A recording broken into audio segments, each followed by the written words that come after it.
but he's working on him.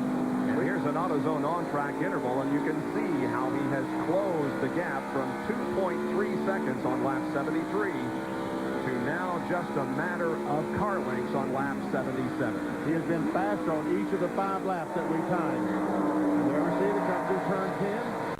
He'll turn back to the right to turn 11 and complete one more lap. And that will be lap number 78. 12 laps to go at Watkins Glen.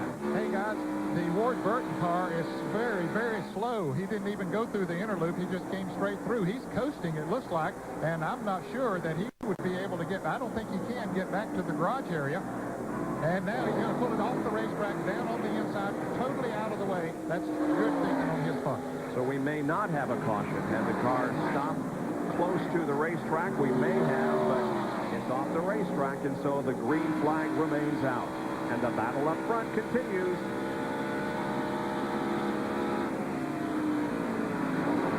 Schrader backs off Bodine with those 4 fresh tires. Heading into the inner loop here. Bodine has been gaining in this area lately. And still a car length as he behind. He closes in a little tighter as they go out of turn 9. This long sweeping downhill turn, right-hand turn. And heading back towards turn 10, guys.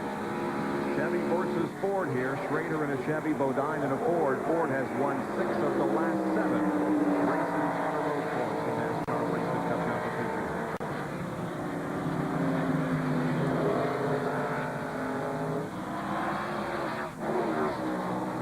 Coming up is a good passing point. All you have to do is outbrake the guy ahead of you. Geoff will not make an attempt, however, on this lap. And Terry Labonte, the Kellogg car, is gaining on these 2 cars. So Geoff Bodine, if he possibly can get by Kenny Schrader, he's going to have to do it quickly. Yep, because it'll become a 3-car race then. Then you not only have to drive offensively, you have to drive defensively if Terry Labonte gets up there. Ken Schrader's best finish in 1996 was at Daytona, the very first race of the year. He ran 3rd. He has the lead at the moment, but is under a considerable amount of pressure from Geoff Bodine. 79 laps to go, or 79 laps completed, 11 to go here at the Bud at the Glen. Back in just a moment.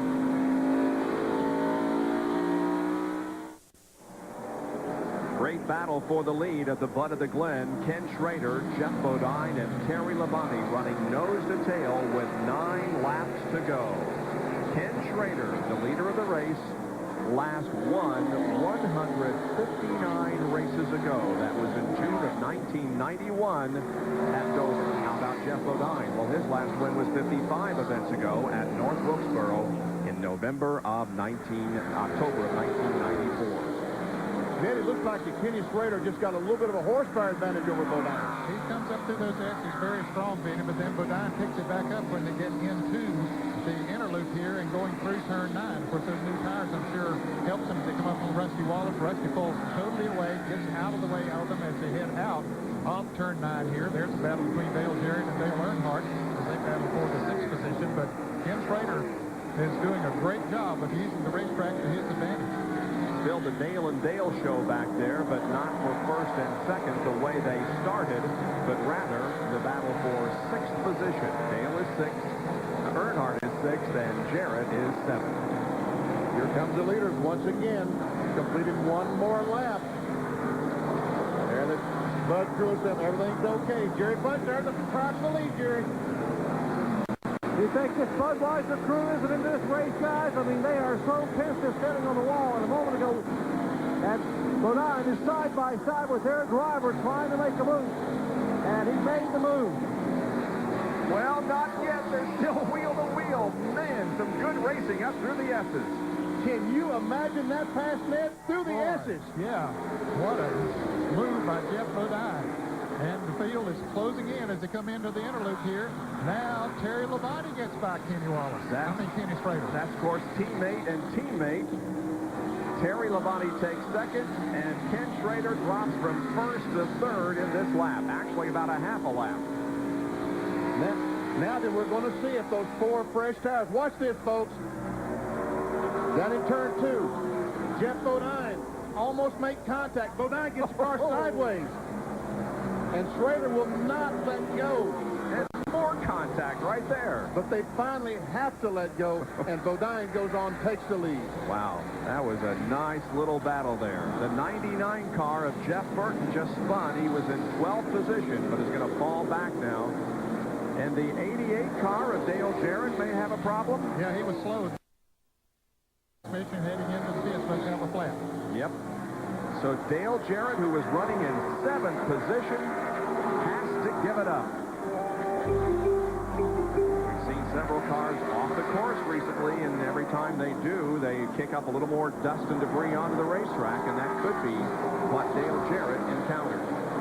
He's making his way very slowly at 35 miles an hour down pit road, finally arrives at the pit stall, and the crew goes to work on it.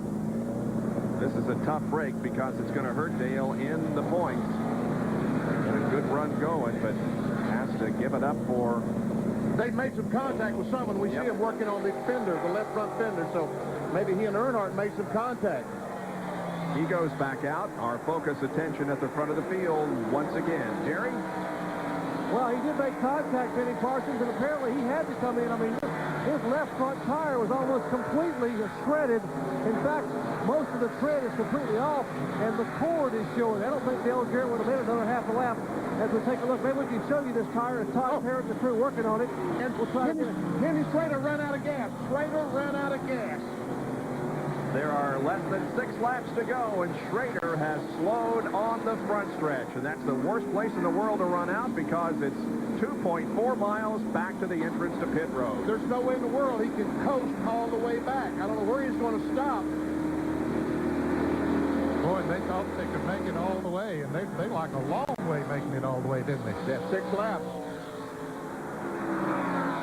Geoff Bodine has pulled away a little bit from Terry Labonte.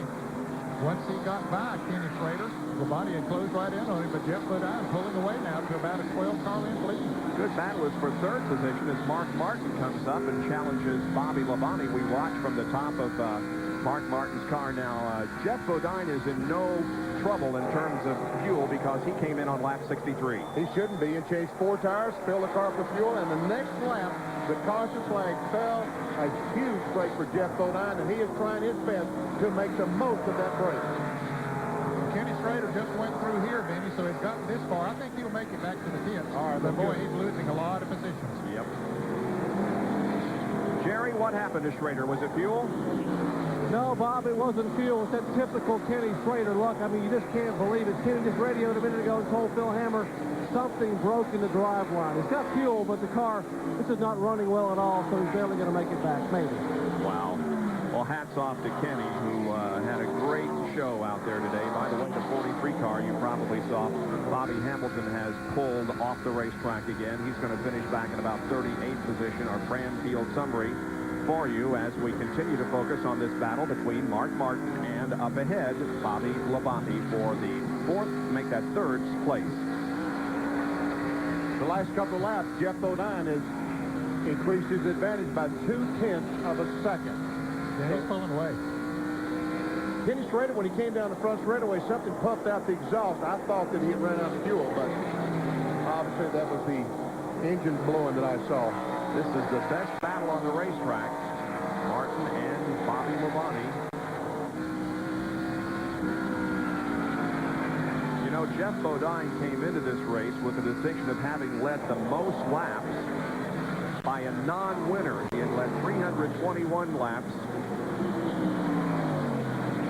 I have 32 laps, I should say, in 1986. Did not win this race. 1996? In 86, I should say, yeah. So he may be able to pull off the victory here this afternoon. You go in the bottom of the barrel, pull that stuff out at your ball back in 1986? Well, at least I got it. Mark Martin within a car length for 3rd. Battle for 3rd. There he comes. He's looking on the inside, man. Trying to get down on the inside as they're coming into the inner loop here. Let's see if he pulls it off, and yes, he does. So Mark Martin takes over 3rd. Bobby Labonte drops to 4th. Jeff Gordon is in 5th place. Dale Earnhardt 6th. Michael Walker 7th. Then it's a little ways back to the 8th place car of Wally Dallenbach.